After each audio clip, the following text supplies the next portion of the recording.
Okay.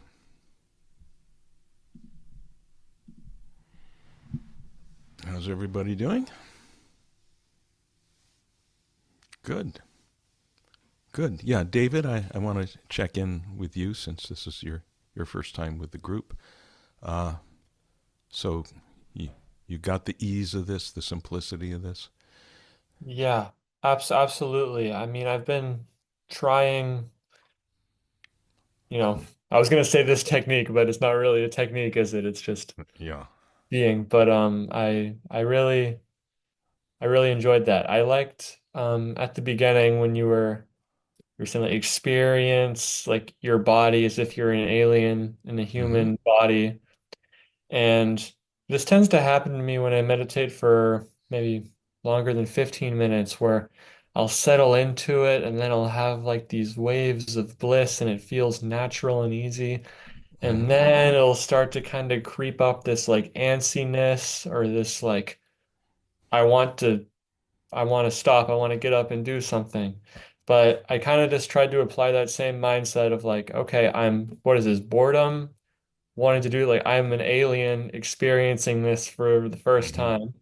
And Yeah. I noticed I kind of had this like sensation in my belly and I just like observed it and then it kind of faded away. And then I was like, am I bored or is that's just like an idea that I came Uh-huh. so that was kind of my most interesting moment, I guess, of where I was like, am I bored or did I just like there's just the thought that I was bored and that's just like all the other thoughts that I ignored. Yeah. Yeah. That's great. That is I love the way that you applied that the the innocence, the objectivity, the non-judgmental scientific observation of the alien mind to what you were experiencing there. You know, this is the central teaching of the Buddha, ehi passiko. It means come and see. So simple. Come and see, really experience what you're experiencing, not your thoughts about it, not your judge. I mean, thoughts are also something that's going on, but thoughts are thoughts. Yeah. Sensations are sensations. And actually in meditation or out of meditation, next time you find yourself feeling saying, God, I'm really bored, you ask yourself, how do I know I'm bored? Right? Which is not to say, no, that's wrong, I'm not bored, or, hmm oh, there's something wrong with this feeling or with this conclusion that I'm bored, I should try to suppress it. That's unnatural. That never works. Suppression just feeds obsession. You know, it just hides it somewhere else to fester and grow. But just again, that alien curiosity. What is this thing I'm calling boredom? What's so interesting is that the moment you did that, your attention went to, oh, sensations. Oh, hmm there's some sensations here. Antsiness is there's generally two things going on, which usually we conflate them, but because they tend to come together, they tend to be linked, but they're really two separate things. One is the feeling, the sensation, which maybe is some you know some something in the stomach or something in the chest or whatever. And the other is the thought, oh, I'm bored. Oh, I need something else to do. Let me look around. Let me open my eyes. Or if it's out of meditation, we're sitting in the doctor's waiting room. Okay, I've been here for 10 seconds. Let me whip out my phone and distract myself from the fact of my own existence, by whatever comes up on my phone. And Yes. these phones are like the perfect, like if you couldn't design a better device, well, probably they will in another year or two, right? An even better device to for instant distraction from the fact of our own existence. Yeah. And um like I'm 22, so I still remember pre-smartphone time Yeah, kind of, but like, barely. Yeah, it's just always been an option for like the non-blurry part of my memory yeah, of just having that instantaneous option to yeah, you don't know that you exist when you're scrolling. When It's yeah, just yeah, but you're caught up in the scrolling. Eventually we can get to where, oh, you can scroll to your heart's content and you'll still be abiding in the boundlessness of your own being, but that's in the advanced course. yeah, I don't think I'm there yet. We have to come full circle to that, eventually. But what's great is, okay, there's this nice, peaceful, blissful part of your meditation typically, and then after a certain amount of time comes the antsy part. And what I really want you to get today, David, is that the antsy part is really valuable. Hmm. It's really important. In a way, it's even, we could say, more valuable, more important than the silent blissful part. Yeah. I remember when I was the first time I went to India, I was in northern India, um, with a small group led by a wonderful Buddhist teacher from Switzerland named Charles Genoux.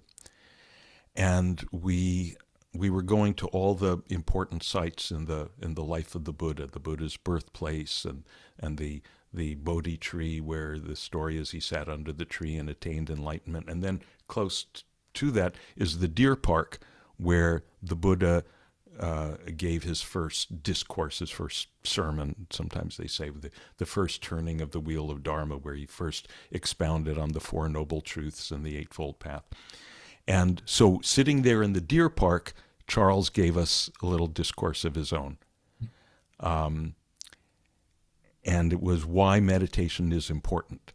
And I thought, at the time, I thought he was going to say, oh, meditation is important because you get to experience bliss, you get to experience boundlessness, and he said, meditation is important because you get to experience suffering, right? Meaning, suffering, we could say discomfort, it could be in the form of antsiness. Suffering doesn't have to be a railroad spike through your head. It can be, it's any discomfort, any feeling of non-okayness, such as Yeah.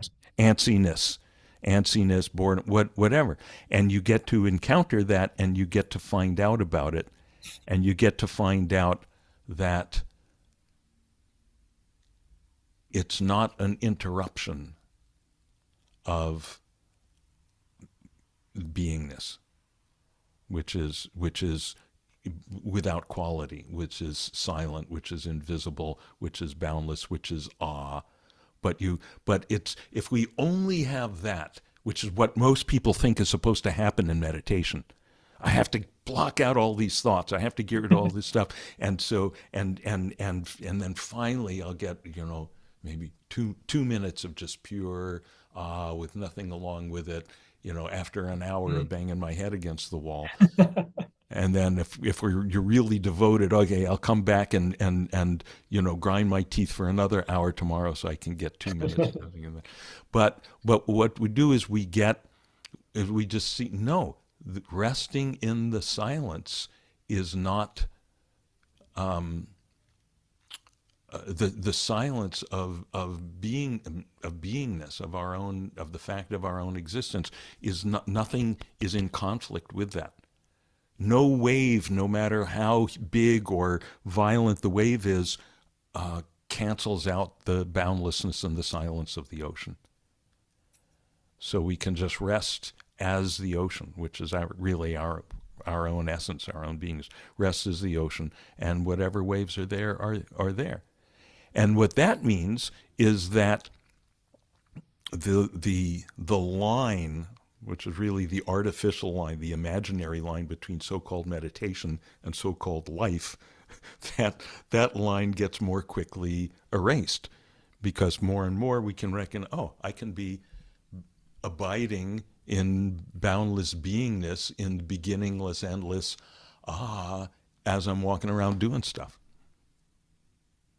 And right now, everything you're saying, it just seems so clear and natural and like, oh, of course, that's the way it is. Right.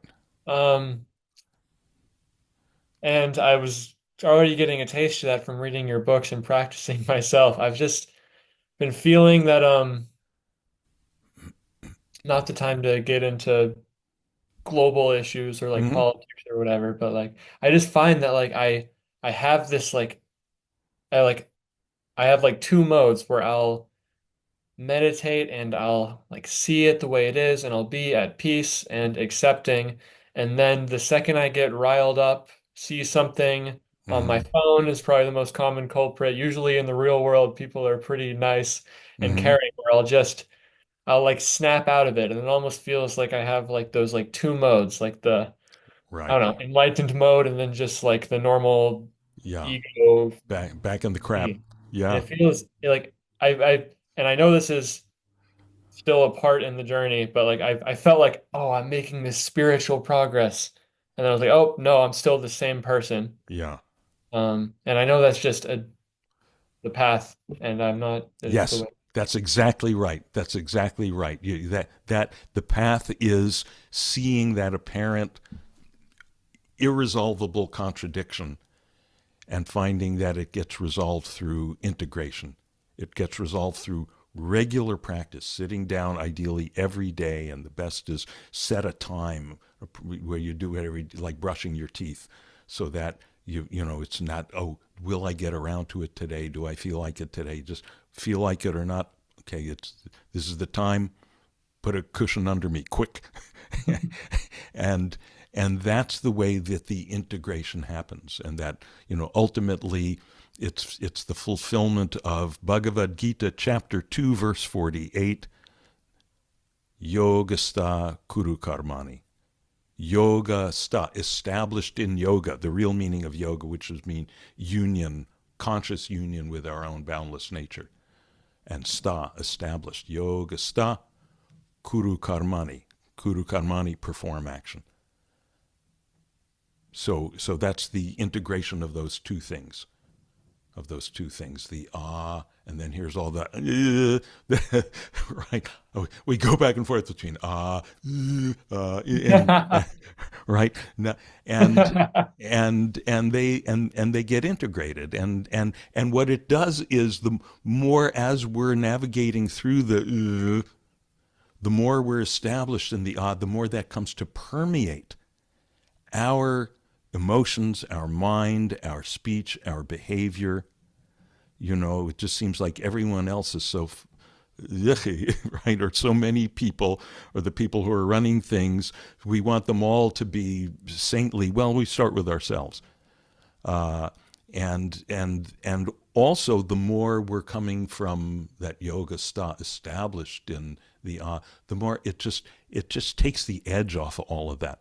We can be dealing with it without being caught up in it, without being crushed by it, Yeah. without having to feel that we have to, you know, uh, go under the blanket and hide our head from that. And that means that we get more and more clear about what pragmatically we can do about it. A lot of people spend a lot of time being riled up about what's going on in the world, and that feeling of being riled up becomes a substitute for actually doing something productive. Well, I wrote a really profound response to the latest headlines on Facebook, and or on X or whatever, and by that'll show them or not, right? So, and whatever little bit that we can do in the world, and as they say, charity begins at home. It starts with holding the door for the other person, letting the other person have the bigger piece of pie, whatever it is, and we're okay, because our more and more our fulfillment, our happiness is already taken care of, because we're established in being. And so we have the freedom. It's not self-sacrifice. Hmm. We can afford it. Our cup runneth over, so we can. It's easy to share with others.